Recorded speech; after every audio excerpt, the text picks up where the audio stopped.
Sana isang lugar kung saan nauhubog ang kaalaman, mabuting asan, at kinabukasan ng bawat kabataan. Upang maging ligtas at maayos ang kapaligiran ng pag-aaral, mahalagang magtulungan ang paaralan, mga magulang, komunidad at ang kapulisan. Ang kapulisan ay may mahalagang papel sa pagpapanatili ng kaayusan at seguridad sa loob at paligid ng mga paaralan. Sa pamamagitan ng kanilang pasensya, pagpapatupad ng batas at pakikipagtulungan sa mga paaralan, may iwasan ang karahasan, bullying, illegal na droga at iba pang banta sa kaligtasan ng mga mag-aaral. Ang tunay na kapayapaan sa paaralan ay nagsisimula sa bawat isa.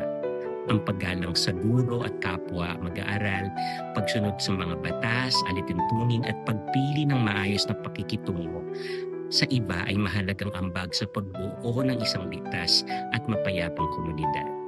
Kapag nagkakaisa ang paaralan, kapulisan at mga mamamayan, mas nagiging matatag ang pundasyon ng isang ligtas na kapaligiran para sa pagkatuto at pag-unlad ng kabataan.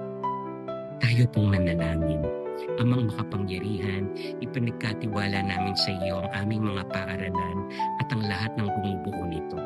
Pagpalain mo ang aming mga guro, mag-aaral, mga magulang, at lalo na ang aming mga kapulisan na nagsisikap papanatili ang kapayapaan at kaayusan sa aming komunidad.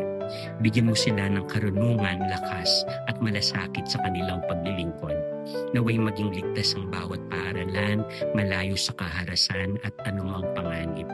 Turuan mo kaming maging responsable, mapagmalasakit at tagapagtaguyod ng kapayapaan sa aming mga salita at gawa. Sama-sama nawa kaming maging instrumento ng pagkakaisa at pag-asa para sa mas magandang kinabukasan. Amen.